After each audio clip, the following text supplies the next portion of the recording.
तो बहुत बहुत नमस्कार सब बच्चों को। आप सबका बहुत बहुत स्वागत है आपके शाम की 9 बजे की लाइव क्लास में। तो जैसे कि आप लोग जानते हैं, रेलवे का कैलेंडर आ चुका है और रेलवे को लेकर मेरी तरफ से आपकी पूरी कोशिश स्टार्ट हो चुकी है। तो आप में से जो बच्चा रेलवे की तैयारी कर रहा है 2024 में, ALP, NTPC, technician, group D, level 1, तो अगर आप लोगों को GS पढ़नी है तो डेली आप मेरे साथ रोज रात को 9 बजे GS पढ़ने के लिए आ सकते हो। ठीक है, अभी तक हमारी 2 क्लासेस हुई हैं, दोनों की कंबाइन PDF आप लोगों को आज रात से पहले मिल जाएगी। मतलब दोनों ही क्या, तीनों क्लासेस की कंबाइन PDF आपको आज 12 बजे से पहले मिल जाएगी। So don't worry about it, right. चलिए, तो आइए बेटा क्लास को स्टार्ट करते हैं। Very very good evening everyone. तो चलिए आज की इस क्लास की शुरुआत करी जाए और ये क्लास का हमारा रहेगा पहला क्वेश्चन। आपने मार्टिन लूथर किंग का नाम सुना होगा। मार्टिन लूथर किंग जो कि USA से बिलोंग करते हैं और USA में इन्होंने अपना बहुत नाम किया। पर मुद्दा यह है कि ये फेमस किस लिए हुए हैं कि मार्टिन लूथर किंग USA में ऐसा क्या कर रहे थे जो कि ये फेमस हुए हैं। ये क्वेश्चन है आपका। ठीक है भैया, गुड इवनिंग एवरीवन। सत्यम भाई, बस बस इतना, ऐसे नहीं, प्यार से प्यार से प्यार से, बहुत बढ़िया। चलिए जी, तो मार्टिन लूथर किंग ने काम किया है रंग भेद के विरुद्ध। जैसे महात्मा गांधी ने भी अफ्रीका में ये रंग भेद को लेकर बहुत काम किया था, वैसे ही USA में रंग भेद को लेकर मार्टिन लूथर किंग ने बहुत काम किया। तो आगे मैं दिखाता हूं इनकी शक्ल जिससे कि आपको याद रहे। ये भाई साहब मार्टिन लूथर किंग, इनके बारे में कुछ बातें हैं कि मार्टिन लूथर किंग 1960 के दशक में अमेरिकी नागरिक अधिकार आंदोलन में उनके योगदान के लिए जाना जाता है। उन्होंने 1963 में एक स्पीच दी थी, that is I have a dream. एक स्पीच का नाम था कि आई हैव अ ड्रीम। यह स्पीच इनकी इतनी फेमस हुई थी कि पूरी दुनिया के अंदर यह आदमी बड़ा फेमस हो गया था। इन्होंने USA में नस्लवाद को, अलगाव को बेटर करने के लिए, चीजों से अच्छा करने के लिए काम किया था। ठीक है, आप लोगों से एक क्वेश्चन मेरा और भी है, द ब्लैक गांधी किसे कहा जाता है? Who is known as black Gandhi? इसका आंसर दीजिए कि ब्लैक गांधी के नाम से किसको जाना जाता है? ब्लैक गांधी के नाम से किसको जाना जाता है, इसका मुझे आप आंसर देंगे कि who is known as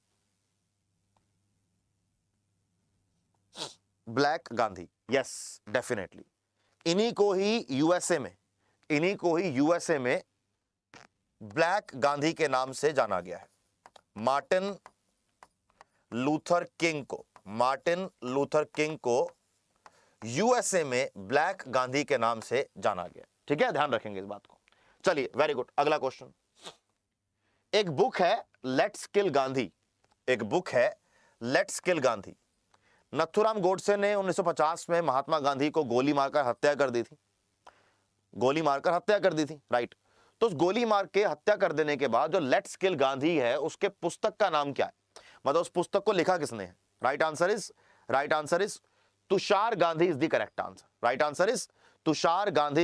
answer. Right. Nishtha ji कह रही है कि I love your classes. Thank you so much ji, बहुत बहुत धन्यवाद, शुक्रिया। तो इसके बाद हमारा थर्ड क्वेश्चन, आगे बढ़ेंगे। तो ये बुक है भैया लेट्स किल गांधी। ये तुषार गांधी जी के पोते थे। नौटंकी किस राज्य का एक फोक डांस है? अच्छा, नृत्य 2 प्रकार के होते हैं, एक होता है फोक डांस, एक होता है क्लासिकल डांस। फोक डांस का मतलब होता है लोक नृत्य, क्लासिकल डांस का मतलब होता है शास्त्रीय नृत्य। फोक डांस मतलब उनकी कोई नंबर ही नहीं है, बहुत नंबर में है। क्लासिकल डांस केवल 8 है। अगर हम इसकी बात करें तो भारत के यूपी में क्या पाया जाता है? नौटंकी एक लोक नृत्य पाया जाता है, राइट। अगला क्वेश्चन, आइए भैया नेक्स्ट क्वेश्चन से पहले कुछ बातें करेंगे उत्तर प्रदेश के बारे में, जो आजकल एग्जाम में कई बार आ रही हैं। उत्तर प्रदेश ने दो टैगलाइन दी है। एक क्या दी है कि स्वच्छ त्योहार तो स्वस्थ त्योहार, जैसे फेस्टिवल सीजन को कि लोग अच्छे से रहें, गंदगी ना फैलाएं। अभी राम मंदिर का उद्घाटन हुआ यूपी के अंदर, तो उस उद्घाटन को लेकर अभी बहुत ज्यादा टूरिज्म को प्रमोट किया जा रहा है। तो टूरिज्म को प्रमोट करने के लिए, टूरिज्म को प्रमोट करने के लिए क्या किया गया, एक और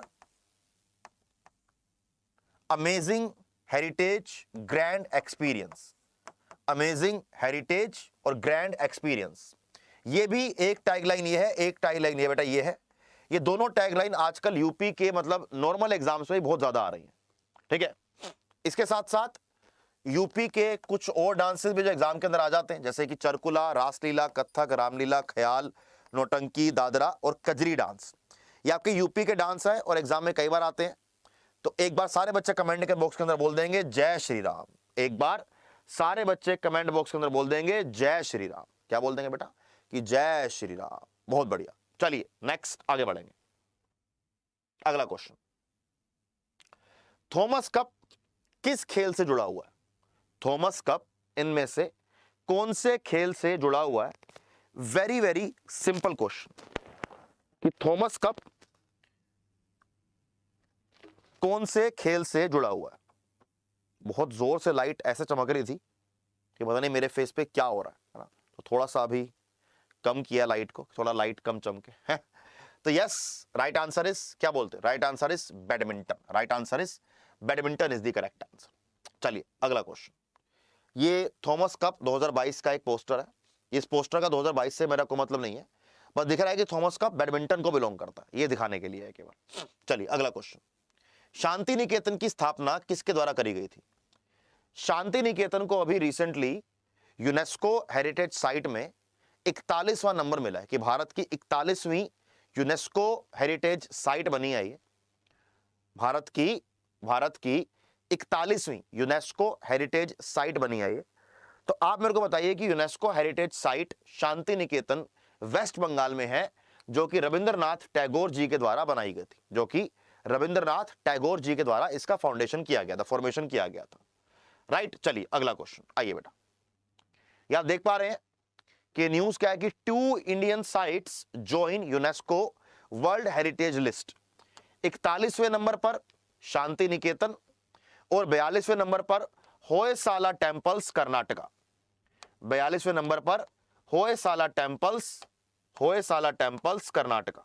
राइट, इस बात को ध्यान रखिएगा, इस बात को ध्यान रखिएगा। करेक्ट, चलिए वेरी गुड। आइए अगला question, next, right to vote, Bharat में वोट देने का अधिकार, भारत में राइट टू वोट, वोट देने का अधिकार, इनमें से कौन सी कैटेगरी में आप डालोगे?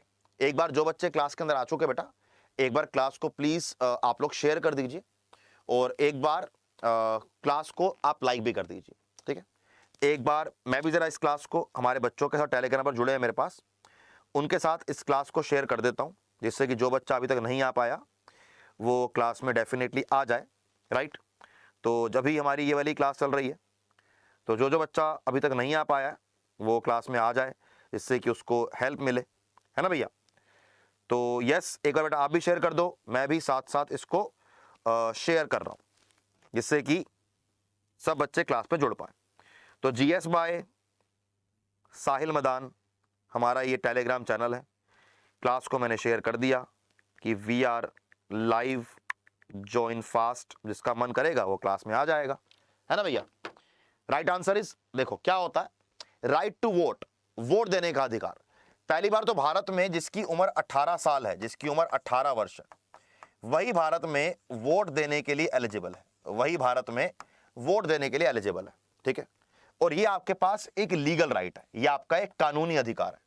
अच्छा, बच्चों को लगेगा कि हमारा ये फंडामेंटल राइट, तो फंडामेंटल राइट नहीं है आपका, कॉन्स्टिट्यूशनल ऑब्लिगेशन, आपके ऊपर कोई ऑब्लिगेशन भी नहीं लगा रखी कि आपको वोट देना ही पड़ेगा। फंडामेंटल ड्यूटी में ऐसा कहीं नहीं लिखा कि आपको राइट टू वोट आपके फंडामेंटल ड्यूटी, ऐसा भी कुछ नहीं है। It is your legal right, आपको एक एज के बाद ये राइट मिलता है, ठीक है भैया। चलिए नेक्स्ट, अगला, where is the Nobel museum located in the world? Where is the Nobel museum located in the world? देखो, नोबेल प्राइज 6 कैटेगरीज में दिया जाता है, नोबेल प्राइज 6 कैटेगरीज में दिया जाता है, ठीक है। उसके बाद क्या होता है कि 1 2 3 4 जो हमारे टोटल 6 हैं, बात करते हैं इसके बारे में आगे चल के हम। इसका आंसर हमारा बी है, right answer is Stockholm, right answer is Stockholm, right. Total 6 category हैं, जिन 6 कैटेगरी में नोबेल प्राइज आपको मिल जाएगा। तो एक मिलेगा फिजिक्स में, एक मिलेगा मेडिसिन में या फिजियोलॉजी में, एक मिलेगा केमिस्ट्री में, एक मिलेगा इकोनॉमिक्स में, एक मिलेगा पीस में, और बेटा एक मिलेगा आपको लिटरेचर में। ठीक है, 1 2 3 4 और एक 5 और एक 5। केवल और केवल पीस प्राइस को छोड़ दो, केवल और केवल पीस प्राइस को छोड़ दो, तो जो बाकी बचे 5 नोबेल प्राइज हैं आपके, वो मिलते हैं आपको स्टॉकहोम में, वो मिलते हैं आपको स्टॉकहोम में। ठीक है, लेकिन जो पीस प्राइस है वो मिलेगा आपको ओस्लो नॉर्वे में, वो आपको मिलेगा ओस्लो में। ये भी एग्जाम में क्वेश्चन आया हुआ है कि 6 क्षेत्र में से 5 क्षेत्र वाला मिलेगा आपको बेटा कहां पर, कहां मिलेगा, क्या लगता है कहां मिलेगा, जल्दी बोलो कहां मिलेगा? स्टॉकहोम में। केवल इकलौता पीस प्राइस मिलेगा बेटा कहां पर आपको? ओस्लो में। ध्यान रखेंगे इस बात को, राइट। चलिए अगला, भारत में क्या होता है ना, भारत में केंद्र का पार्लियामेंट है और राज्य के अलग अलग अपने विधानमंडल है, स्टेट लेजिस्लेचर है। ठीक, दोनों का अपना एक काम है, दोनों का अपना एक काम है, करेक्ट।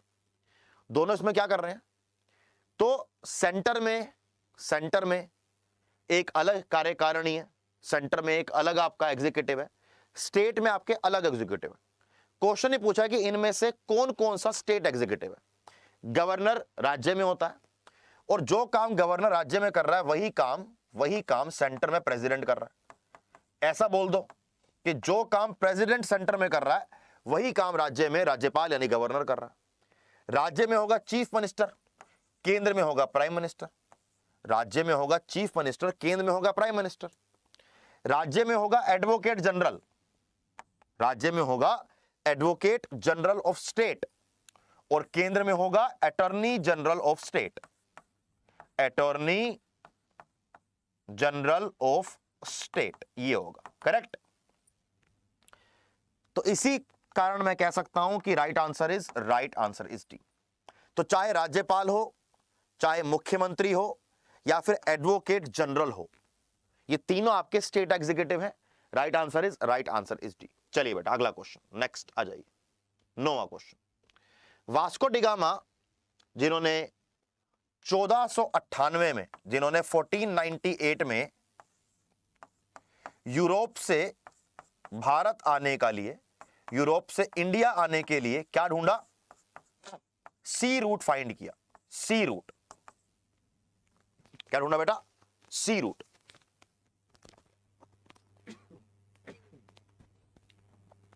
कुछ लोग गलत बोलते हैं कि वास्को डिगामा ने इंडिया को फाउंड किया। इंडिया तो बहुत समय पहले से है, इंडस वैली सिविलाइजेशन के समय से इंडिया है। तो इंडिया को इसने कैसे फाउंड किया? बेसिकली वास्को डिगामा ने यूरोप से इंडिया पहुंचने तक का सी रूट, क्या था? सी रूट फाइंड किया था। सी रूट फाइंड क्यों किया था? क्योंकि जो यूरोप को और इंडिया के बीच में जो एक मुस्लिम इलाका है बहुत बड़ा, अरब कंट्रीज थी उस समय की, ओटोमन एम्पायर था टर्की की जगह, तो वो बहुत ज्यादा टैक्स लेते थे, तंग करते थे, परेशान करते थे, ट्रैवल को परेशान करते थे, बिजनेस को खराब करते थे। तो उस चीज से बचने के लिए यूरोप ने इंडिया का सी रूट फाइंड किया था, इंडिया को फाइंड नहीं किया, यह बात ध्यान रखना। तो right answer is Portuguese is the correct answer. Portuguese Bharat में सबसे पहले आए थे और सबसे एंड में गए थे, सबसे पहले आए थे और सबसे एंड में गए थे। यहां क्वेश्चन पूछा है कि हम लोग पढ़ते हैं फंडामेंटल राइट्स के बारे में, हम पढ़ते हैं मौलिक अधिकारों के बारे में। क्या करते हैं बेटा? हम पढ़ते हैं मौलिक अधिकारों के बारे में। मौलिक अधिकारों को लागू करने का, यानी कि अगर आपके मौलिक अधिकारों को कोई वायलेट कर रहा है, कोई उल्लंघन कर रहा है, तो उसके केस में आप कहां जा सकते हो? अगर आपके मौलिक अधिकारों का कोई उल्लंघन कर रहा है, कोई आपके मौलिक अधिकारों को किसी प्रकार से वायलेट कर रहा है, तो उस केस में रिट जारी करने का अधिकार किसके पास है? दो ही के पास है। या तो सुप्रीम कोर्ट करेगा या फिर हाई कोर्ट करेगा। तो right answer is only 1 and 2। Right answer is only 1 and 2 is the correct answer. क्या पढ़ेंगे इसके अंदर? फंडामेंटल राइट की अगर बात करी जाए, एक सेकंड गुरु, एक सेकंड, थोड़ा सा ढंग से लिखेंगे, इससे लिखने के अंदर मजा नहीं आ रहा। अगर फंडामेंटल राइट की बात करी जाए तो आर्टिकल 12 से लेकर आर्टिकल 35 फंडामेंटल राइट की बात करता है। फंडामेंटल राइट के केस में आप लोग कोर्ट यानी कि न्यायपालिका जा सकते हैं। आप कोर्ट यानी कि न्यायपालिका जा सकते हैं। आर्टिकल 32 के अंदर ये लिखा हुआ है कि अगर किसी के फंडामेंटल राइट को वायलेट किया जाए या किसी के फंडामेंटल राइट का वायलेशन किया जाए या उल्लंघन किया जाए तो उस केस में आप लोग सुप्रीम कोर्ट जा सकते हो और आप लोग हाई कोर्ट भी जा सकते हो। ठीक है, दोनों ही इस केस में रिट इशू करेंगे, दोनों ही इस केस में रिट इशू करेंगे। आप मेरे को कमेंट करके बताओ कि भारत में कितने टाइप्स के रिट पाए जाते हैं, भारत के संविधान में कितने टाइप्स के रिट मेंशन करे गए हैं। सुप्रीम कोर्ट आर्टिकल 32 के अंदर रिट इशू करेगा, हाई कोर्ट आर्टिकल 226 के अंदर रिट इशू करेगा। यह क्वेश्चन एक बार नहीं, यह क्वेश्चन एग्जाम में कई बार आया। आर्टिकल 32 में सुप्रीम कोर्ट रिट इशू करेगा, 226 में हाई कोर्ट रिट इशू करेगा। ठीक है, भारत में टोटल 5 प्रकार के रिट्स होते हैं, habeas corpus, mandamus, prohibition, quo warranto और सर्चररी। Very good.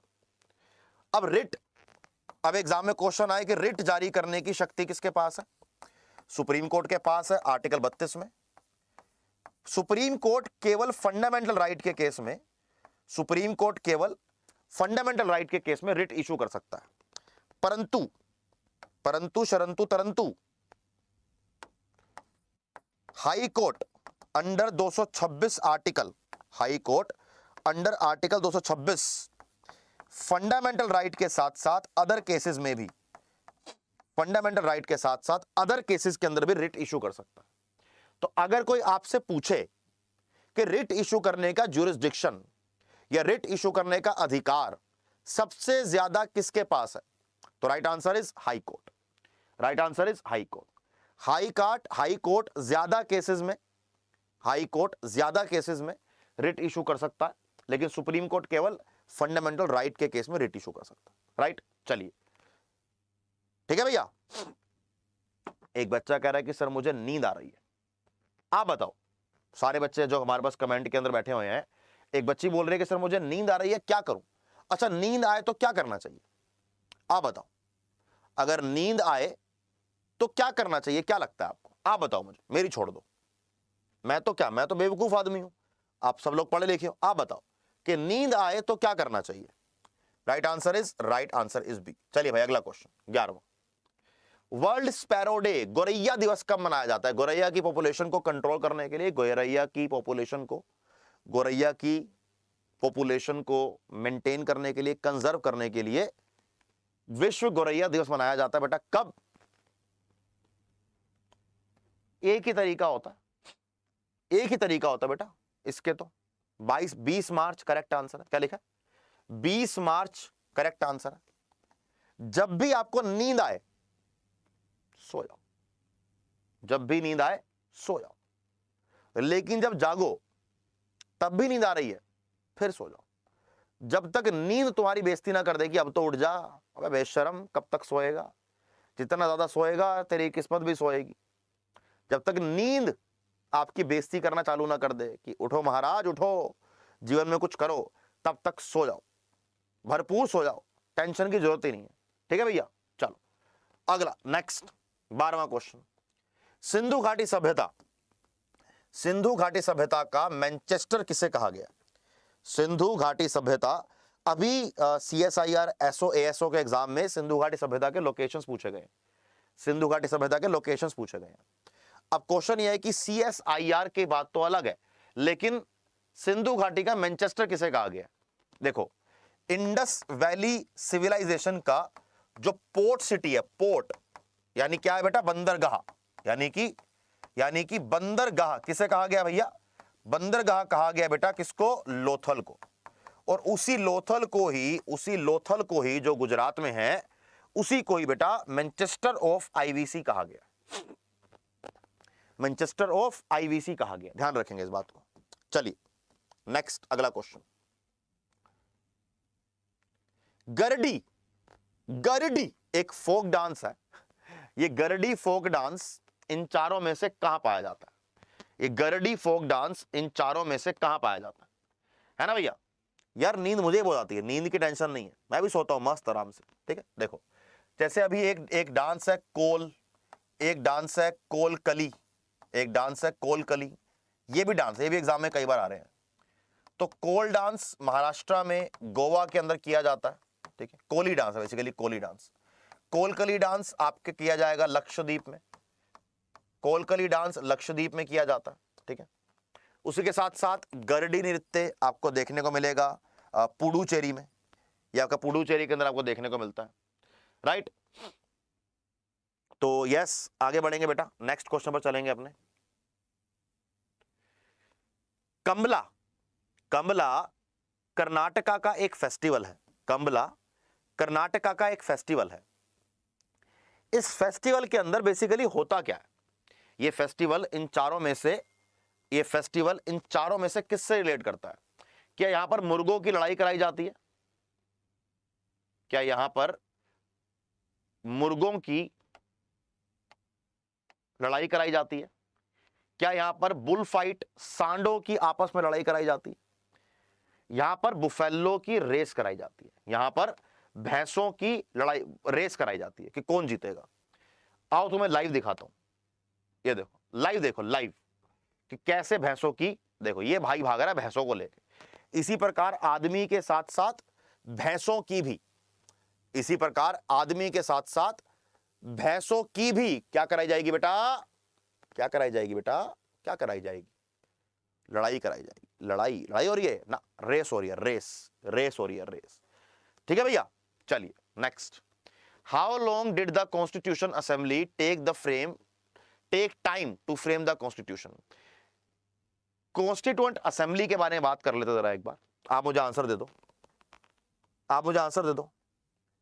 अगर हम कॉन्स्टिट्यूएंट असेंबली की बात करें, जिसको 1946 के अंदर बनाया गया था, जिसमें कुछ लोगों को इलेक्ट किया गया था,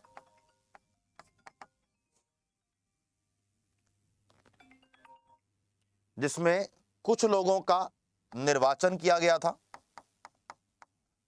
और जिसमें कुछ लोगों को नॉमिनेट किया गया था, कुछ लोगों को नॉमिनेट, मनोनीत किया गया था, ठीक।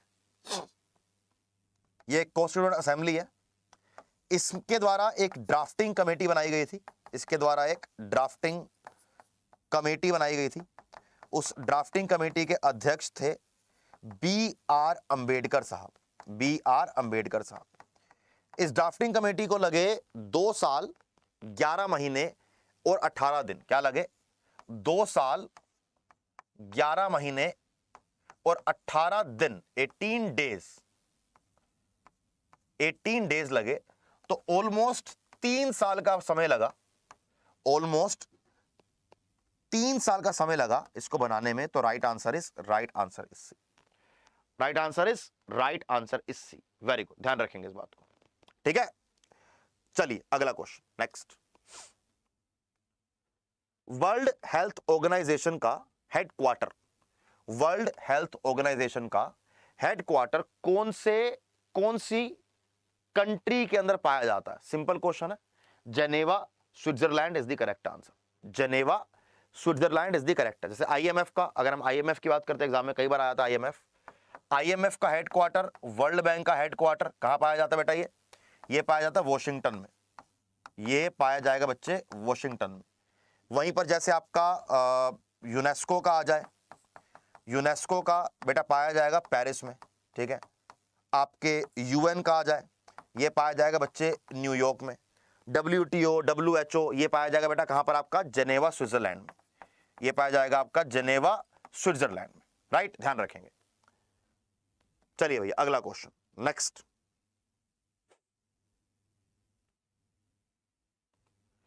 निम्नलिखित में से किस प्रकार की मिट्टी का भारत में सबसे बड़ा क्षेत्रफल पाया गया? भारत की अगर बात करी जाए तो भारत में अलग अलग प्रकार की मिट्टी मिलती है, भारत में अलग अलग प्रकार की मिट्टी मिलती है, ठीक है। तो आपने मुझे बताना है कि भारत में सबसे ज्यादा मिट्टी कौन सी पाई जाती है? बहुत सिंपल है, right answer is a, option number A, alluvial soil is the correct answer. Right answer is alluvial soil is the correct answer, हमारा करेक्ट आंसर होगा। अच्छा, एलुवियल सॉइल होती क्या है? हम लोग जानते हैं कि जब हम रिवर के बारे में पढ़ते हैं तो रिवर दो काम करती है, रिवर इरोजन भी करती है और रिवर डिपोजिशन भी करती है। इरोजन क्या होता है और समझाता हूं। जैसे मानो कि ये एक चट्टान है, मानो कि ये एक चट्टान है, ठीक है, ये थप्पड़ भी हो सकता है लेकिन ये चट्टान है। अब रिवर जो बह रही है वो रिवर बार बार इस चट्टान पर टकराएगी। ऐसा होता है ना कि रिवर आके चट्टान पर टकरा रही है, देख रहा है आपको, ये चट्टान देखो, जैसे रिवर टकरा रही है वैसे वैसे चट्टान अंदर से टूट रही है। तो जब रिवर चट्टान पर टकराएगी, जब रिवर ऐसे चट्टान पर टकराएगी तो चट्टान के कुछ हिस्से को वो अपने साथ तोड़कर आगे ले जाएगी, वो अपने साथ उसको तोड़कर आगे ले जाएगी, ठीक है। तो रिवर जब एक जगह पर पड़ी मिट्टी को उठाकर वहां से ले जा रही है या चट्टान को तोड़कर आगे ले जा रही है, उसको बोलते हैं इरोजन, उसको बोलते हैं इरोजन, ठीक है। लेकिन लेकिन लेकिन लेकिन लेकिन जब वो अपने साथ जो मिट्टी को लेकर आई है उसकी जो काइनेटिक एनर्जी है, काइनेटिक एनर्जी, जब वो काइनेटिक एनर्जी कम हो जाएगी, मिट्टी को होल्ड करने की एनर्जी कम हो जाएगी, वो कब होगी? जब वो पहाड़ों को चीरते हुए पहाड़ों से प्लेन एरिया में आ जाएगी, तो वो जो वहां पर डिपोजिशन करती है उससे बनती है क्या? उससे बनती है एलुवियल सॉइल, उससे बनती है एलुवियल सॉइल। तो एलुवियल सॉइल बेटा सबसे ज्यादा उपजाऊ मिट्टी होती है। Alluvial soil Ganga plain, Indus plain, Brahmaputra plain, इन एरिया पाई जाती है। हरियाणा, दिल्ली, यूपी, बिहार, मध्य प्रदेश, इन जगह पर ये पाई जाती है। तो yes, the correct answer is alluvial soil is the correct answer. River के आसपास जो आपको मिट्टी मिलेगी बेटा वो एलुवियल सॉइल ही होती है, ठीक है। चलिए अगला क्वेश्चन, नेक्स्ट। और दुनिया में सबसे ज्यादा उपजाऊ मिट्टी यही है, BrahMos missile, BrahMos supersonic cruise missile, जो भारत के लिए बड़ी प्राउड की बात है। ये भारत ने कौन सी कंट्री के साथ मिलकर, ये भारत ने कौन सी कंट्री के साथ मिलकर बनाया है? भारत का सबसे बढ़िया दोस्त, भारत का प्रिय मित्र। Right answer is Russia. Right answer is option number B, Russia is the correct answer. Right answer option number B, Russia is the correct answer. Bharat ने रशिया के साथ मिलकर ब्रह्मोस मिसाइल को बनाया है। चलिए अगला question, next. Which one of the following helps in burning? ये क्वेश्चन साइंस का है एक, आज साइंस का केवल एक ही क्वेश्चन है, ज्यादा क्वेश्चन मेरे साइंस के नहीं है। अभी इसके बाद हम लोग 5 क्वेश्चन करंट अफेयर के भी करेंगे, ठीक है। आपने मेरे को बताना है कि भैया which one out of the following helps in burning, निम्नलिखित में से कौन सा जलने के अंदर मदद करता है? निम्नलिखित में से कौन सा जलने के अंदर मदद करता है? Right answer is very good, right answer is oxygen. जैसे मानो कोई यहां पर मोमबत्ती जल रही है, मानो यहां पर कोई मोमबत्ती जल रही है, एनवायरमेंट में ऑक्सीजन है तो ये जल रही है। अब मानो अगर मैं इस मोमबत्ती के ऊपर एक गिलास रख दूं और गिलास रखते ही यहां पर ऑक्सीजन की मात्रा खत्म हो गई तो ये मोमबत्ती बुझ जाएगी, तो ये मोमबत्ती बुझ जाएगी, है ना। जैसे ही एक्सपेरिमेंट देखो, ये कैंडल बर्न हो रही है यहां पर, इस कैंडल में बर्न होने का क्या पॉइंट है? क्योंकि यहां पर इसको ऑक्सीजन मिल रही है तो ये बर्न हो रही है। हमने इसके ऊपर एक ग्लास रख दिया, एक ग्लास छोड़ दिया हमने, ठीक है, तो एकदम से कैंडल ने बर्न करना कम कर दिया। क्यों? क्योंकि उसके अंदर जो वैक्यूम बन गया, जो हमने ग्लास रखा, जो एक क्लोज्ड एरिया बन गया, वहां पर आपको ऑक्सीजन नहीं मिल रही है। तो ऑक्सीजन ना होने की वजह से बेटा यहां पर इसने जलना बंद कर दिया। करेक्ट, ध्यान रखेंगे इस बात को। चलिए आइए बेटा अगला क्वेश्चन, नेक्स्ट। ब्रह्म समाज की स्थापना 1828 में ब्रह्म समाज की स्थापना किसके द्वारा करी गई थी? एक बच्चा कमेंट कर रहा है कि सर लाइट बहुत ज्यादा है। अब जो स्टूडियो में लाइट लगी तो क्या मैं उसको उतार दूं? क्या बोल रहा है कि पत्थर मार के तोड़ दूं उसको? बेटा कुछ चीजें ऑटोमेटिक चलती हैं, कुछ चीजें ऑटोमेटिक चल रही है, सेंसर से चल रही हैं वो। अब मुझ पर लाइट ज्यादा है, मुझ पर लाइट कम है, इससे आपकी पढ़ाई पर क्या फर्क पड़ रहा है? तो ऐसी बातें मत किया कर यार। क्या करूं मैं इसका, मेरे को बता तू, मेरी गलती क्या है इसमें? Right answer is Raja Ram Mohan Roy is the correct answer. Raja Ram Mohan Roy is the correct answer, right. चलिए इसके बाद हम कुछ क्वेश्चन आज करंट अफेयर के करेंगे। हमारा करंट अफेयर का पहला क्वेश्चन रहेगा, अभी रिसेंटली न्यूज में इराविकुलम नेशनल पार्क पाया गया था। अभी रिसेंटली न्यूज में Eravikulam national park, Eravikulam national park recently news में था। अच्छा, आप लोगों को नहीं पता होगा करंट अफेयर कैसे काम आता है, करंट अफेयर से जीएस के क्वेश्चन कैसे बनते हैं। जैसे इराविकुलम अभी न्यूज में था नेशनल पार्क, तो आपके लिए तो ये स्टैटिक पार्ट हो गया, लेकिन ये न्यूज में था इसीलिए हो सकता है कि एग्जाम में आ जाए, ऐसा होता है ना। अब आपने मेरे को बताना है कि इराविकुलम नेशनल पार्क इनमें से कौन से राज्य के अंदर पाया जाएगा। बहुत सिंपल क्वेश्चन है, very good. Right answer is, देखो नहीं पता, गलत बात। Right answer is Kerala. Right answer is Kerala is the correct answer, right. देखो, जो बच्चे हमारे साथ नए जुड़ रहे हैं, मेरी हर क्लास के बाद लास्ट में मैं रोज के डेली 5 से लेकर 10 इंपॉर्टेंट करंट अफेयर के एमसीक्यू कराता हूं, जिससे कि आपको स्पेशली करंट अफेयर के लिए कोई अलग क्लास ज्वाइन ना करनी पड़े। रात को 9 बजे वाली मेरी जीएस की जो क्लास चल रही है, यहां पर आपको general studies, static GK, science और करंट अफेयर्स क्वेश्चंस की प्रैक्टिस आपको यहीं करा दी जाएगी। थ्योरी के लिए आप पेड बैचेस ज्वाइन कर सकते हो, उसकी बात मैं क्लास के एंड में करूंगा। What is Alzheimer? एल्जाइमर एक डिजीज होती है। एल्जाइमर एक डिजीज है जो अभी रिसेंटली न्यूज में थी। ये एल्जाइमर डिजीज किससे रिलेट करती है? ये एल्जाइमर डिजीज किससे रिलेट करेगी?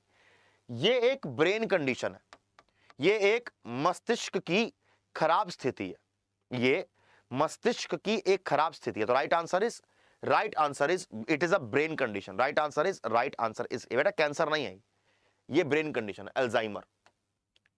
ये देख रहा है आपको कि हमारे एक अंकल है, इनके ये माइंड में देख रहा है कि हेल्दी ब्रेन साइज है, ये श्रंकन ब्रेन विद एल्जाइमर डिसीज। ये देखो, ध्यान रखना, ऐसी बात समझाऊंगा ना कोई दोबारा समझाएगा ही नहीं। ये देखो, एक लाइन खींच रहा हूं, इस लाइन को देखना सिर्फ। ये जो लाल रंग की लाइन जा रही है, ये जो लाल रंग की लाइन जा रही है, ठीक है, ये लाल रंग की लाइन आपके नॉर्मल ब्रेन के साइज को दर्शा रही है, ये आपके नॉर्मल ब्रेन के साइज को दर्शा रही है, ठीक है। अगर आप ध्यान से देखो तो इसमें क्या हो रहा है कि अंकल की जो रियल ब्रेन साइज है, ये वो ब्लैक लाइन है। अंकल की जो रियल ब्रेन है वो इस ब्लैक लाइन तक का है, वो केवल इस ब्लैक लाइन तक का है। अंकल का जो रियल ब्रेन है बेटा, वो केवल इस ब्लैक लाइन का है, यानी कि जो ब्रेन है वो ब्रेन सिकुड़कर छोटा हो गया, वो ब्रेन सिकुड़कर छोटा हो गया। अब जब ब्रेन सिकुड़कर छोटा हो जाएगा तो सोचने की और समझने की जो समझ है, जो याद रखने की आपके पास ताकत है, वो कम हो जाएगी। आपका नर्वस सिस्टम खराब हो जाएगा, आपके नर्व्स गलत तरीके से काम करेंगे। तो इसीलिए the correct answer is Alzheimer mind की दिक्कत है, एल्जाइमर माइंड की दिक्कत है, राइट। चलिए, समझ आया? जल्दी बोलो, समझ आया बेटा? एक बार क्या बताना चाह रहा था? चलिए अगला question, next. Who has been appointed as the first woman chief secretary of Uttarakhand? अभी रिसेंटली उत्तराखंड की चीफ सेक्रेटरी को चुना गया। अभी रिसेंटली उत्तराखंड की चीफ सेक्रेटरी को चुना गया, जो कि एक आईएएस ऑफिसर है और वो फीमेल है, पहली फीमेल बनी है। तो बताइए क्या आंसर है? Right answer is option number A, Radha Raturi. Right answer is option number A, Radha Raturi is the correct answer. Radha Raturi is the correct answer. ध्यान रखेंगे बात को। मैं आपको दिखाया देता हूं कि न्यूज में क्या है क्या नहीं है। IAS officer Radha Raturi appointed first women chief secretary of Uttarakhand. Raturi an Indian administrative service officer of the 1988 batch, replaces Sukhbir Singh Sandhu. इनसे पहले सुखबीर सिंह संधू थे, अब राधा रतूरी ने as a women chief secretary join किया उत्तराखंड में। ध्यान रखेंगे बात को। चलिए अगला question, next. Salher fort, Shivneri fort और पन्हाला फोर्ट अभी न्यूज में थे। इनमें से कौन सा फोर्ट कहां पाया जाता है? इनमें से ये सारे फोर्ट्स कौन से राज्य के अंदर पाए जाते हैं? बताइए। Salher fort, Shivneri fort, Panhala fort, इन चारों में से कौन से राज्य के अंदर पाए जाएंगे? Right answer is Maharashtra. Right answer is Maharashtra. एक बात ध्यान रखना मेरी, जैसे अभी आपको लग रहा है कि आप आंसर गलत दे रहे हो, आप मेरी इस क्लास के बाद आपको ध्यान रखना कि 5 इंपॉर्टेंट करंट अफेयर के एमसीक्यूज आपने आज कर लिए, और यही इंपॉर्टेंट है, बाकी सारे एकदम बेकार से हैं, मतलब उनमें कोई जो जबरदस्ती करंट अफेयर कराने की बात नहीं है, लेकिन ये 5 करंट अफेयर मोस्ट इंपॉर्टेंट है, राइट, ध्यान रखेंगे इस बात को। आइए महाराष्ट्र के अंदर भैया ये ध्यान रखेंगे अगला क्वेश्चन, और आज की क्लास का ये आखिरी क्वेश्चन है। What is Kuduvolai system. Kuduvolai system अभी 26 जनवरी को एक राज्य की, जो 26 जनवरी को परेड निकाली जाती है, राज्य के अंदर में निकलती है, ठीक है, हर राज्य में निकलती है। कुडुवोलाई सिस्टम को वहां पर इंट्रोड्यूस किया गया। आपने मेरे को बताना है कि कुडुवोलाई सिस्टम इन चारों में से किसकी बात करता है, और इनमें से एक भी ऐसा पॉइंट नहीं है जो आपने न्यूज के अंदर नहीं देखा हो, आपकी अलग अलग वेबसाइट पर आपने ना देखा हो, हमारी अड्डा की वेबसाइट पर आपने ना देखा हो। एप्लीकेशन आपके पास डाउनलोड है, नहीं है तो पहले एप्लीकेशन को डाउनलोड कर लो, अगर नहीं है तो जाके एप्लीकेशन को डाउनलोड कर लो। एप्लीकेशन पे आपको डेली करंट अफेयर मिलता है, एप्लीकेशन पर आपको डेली करंट अफेयर मिलता है, उसको प्लीज जाके डाउनलोड कर लीजिएगा, राइट। तो राइट आंसर इज, ये एक इलेक्टोरल सिस्टम है, ये एक पुरानी वोट देने की प्रक्रिया है, ये एक पुरानी वोट देने की प्रक्रिया है। क्या है बेटा? वोट देने की प्रक्रिया है। आपने चोला एम्पायर का नाम सुना होगा। चोलाज में इस सिस्टम को यूज करके वोटिंग कराई जाती थी, चोलाज में इस सिस्टम को यूज करके वोटिंग कराई जाती थी। और दिखाता हूं न्यूज क्या है। रिपब्लिक डे 2024 तमिलनाडु परेड में, रिपब्लिक डे 2024 तमिलनाडु परेड में हाईलाइट किया गया एंशिएंट कुडावोलाई को, जो कि एक वोटिंग सिस्टम है, जो कि एक वोटिंग सिस्टम है, ठीक है। चोला पीरियड के समय कुडुवोलाई को यूज करके वोटिंग कराई जाती थी। क्या करते थे बेटा? वोटिंग कराई जाती, वोटिंग, ठीक है। इसी के साथ साथ हम लोग जानते हैं, जैसे बेटा कोई नई बात नहीं है इसमें, कि रेलवेज के लिए कैलेंडर आ चुका है। जैसे आप लोगों को एसएससी के लिए हर साल कैलेंडर आता था, तो इस बार रेलवे के लिए कैलेंडर आ चुका है। मेरे को तो ये बात सुनकर ही बड़ा अच्छा लगा था कि भाई रेलवे के जो बच्चे हैं, अब उनको ऐसा नहीं है कि वो अपने पूरे साल बिल्कुल बिना किसी सोच के, समझ के, बिना किसी फोकस के जाएंगे। तो रेलवे का कैलेंडर आ चुका है। मेरी तरफ से आपकी 2 हेल्प है। पहली हेल्प कि यूट्यूब पर जीएस के लिए रोज रात को 9 बजे आपके साहिल सर आएंगे, और जीएस में आपकी पूरी मेहनत करी जाएगी। और ये एकलौती क्लास है पूरे यूट्यूब पर जहां पर आपको जीएस की क्लास में साइंस, स्टैटिक जी के, करंट अफेयर सब कुछ कराया जा रहा है, राइट। इसके साथ साथ अगर आप लोगों ने सबसे इंपॉर्टेंट काम करके, अगर आपने रेलवे के अंदर हमारा लाइव बैच बेटा जोड़ना है, अगर आप एएलपी की तैयारी कर रहे हो, टेक्नीशियन की तैयारी कर रहे हो, तो हमारे लिए लाइव बैच हमारा स्टार्ट हो चुका है। बताइए 13 फरवरी से बैच स्टार्ट होगा, ठीक है। लेकिन मैं बोलूंगा कि आपने रेलवे का महापैक लेना। रेलवे के महापैक में आपको एएलपी की तैयारी कराई जाएगी, कांस्टेबल की तैयारी कराई जाएगी, एसआई की कराई जाएगी, ग्रुप डी, एनटीपीसी की कराई जाएगी। यानी कि जो कैलेंडर में सारे एग्जाम्स आए हैं, उन सभी एग्जाम्स की तैयारी आपको इस वाले बैच में कराई जाएगी। तो आज ही बेटा जाकर रेलवे के महापैक में ज्वाइन कर लो।